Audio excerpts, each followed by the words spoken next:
పెండింగ్లో ఉన్న 104 ఉద్యోగుల వేతనాలు చెల్లించాలని డిమాండ్ చేస్తూ ఆదిలాబాద్ జిల్లా కలెక్టరేట్ ఎదుట చేపట్టిన ధర్నా సోమవారం నాటికి 7వ రోజుకు చేరుకుంది. గత ఏప్రిల్ నెల నుండి ఉద్యోగులకు 5 నెలల వేతనాలు చెల్లించలేదని సిఐటియు నాయకులు మల్లేష్ అన్నారు. దీంతో కుటుంబ జీవనం భారంగా ఉందని ఆవేదన చెందారు. వెంటనే పెండింగ్ వేతనాలు చెల్లించాలని డిమాండ్ చేశారు.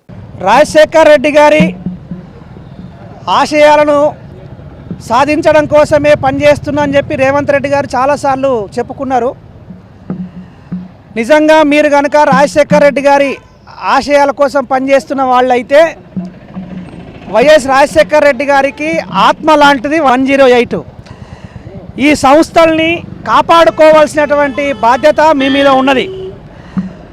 104 ఉద్యోగులు 5 నెలల నుంచి జీతాలు లేకుండా అప్పుల పాలయ్యి ఇంటి అద్దెలు కట్టలేక పిల్లగండ్ల స్కూల్ ఫీజులు కట్టలేక నానా అవస్థలు పడుతూ 5 నెలలుగా ప్రజలకు సేవలు అందించారు.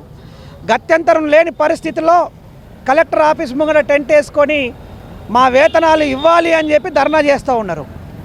7 రోజులుగా వస్తున్నా రాష్ట్ర ప్రభుత్వం కనీసం కనికరించడం లేదు, కన్నెత్తి చూడడం లేదు. జిల్లా కలెక్టర్ గారు స్పందించడం లేదు. మరి వీళ్ళ బాధలు ఎవరు పట్టించుకుంటారు అని చెప్పి మేము అడుగుతూ ఉన్నాము. 5 నెలల నుంచి జీతాలు లేకుండా ముఖ్యమంత్రి గారు పనిచేస్తున్నారా, ఎమ్మెల్యేలు పనిచేస్తున్నారా, మంత్రులు పనిచేస్తున్నారా, మీకేం జీతాలు తీసుకోవట్లేదా మీరు అని చెప్పి మేము అడుగుతూ ఉన్నాము. మీరు అందరు జీతాలు తీసుకోవడానికి డబ్బులు ఉన్నాయి, 104 ఉద్యోగులకు జీతాలు ఇవ్వడానికి మాత్రం డబ్బులు లేవా? ఇది నిర్లక్ష్యం తప్ప ఇంకోటి కాదు అని చెప్పి మేము అడుగుతూ ఉన్నాము. అట్లనే కంటిన్యూవేషన్ ఆర్డర్ లేదు. కంటిన్యూవేషన్ ఆర్డర్ లేకపోయినా పిఎస్సీలలో వివిధ డిపార్ట్మెంట్లలో వీళ్ళు పనిచేస్తూ ఉన్నారు, వాళ్ళ సేవల్ని మాత్రం తీసుకుంటూ ఉన్నారు. ఎందుకు కంటిన్యూవేషన్ ఆర్డర్ ఇవ్వట్లేదు అని చెప్పి అడుగుతూ ఉన్నాము. వెంటనే కంటిన్యూవేషన్ ఆర్డర్తో పాటు పెండింగ్లో ఉన్నటువంటి వేతనాలను ఇవ్వాలని చెప్పి, ఇది ఇచ్చేంత వరకు సిఐటి ఆధ్వర్యంలో 104 ఉద్యోగులు పోరాటం చేస్తారని చెప్పి తెలియజేస్తూ ఉన్నాం.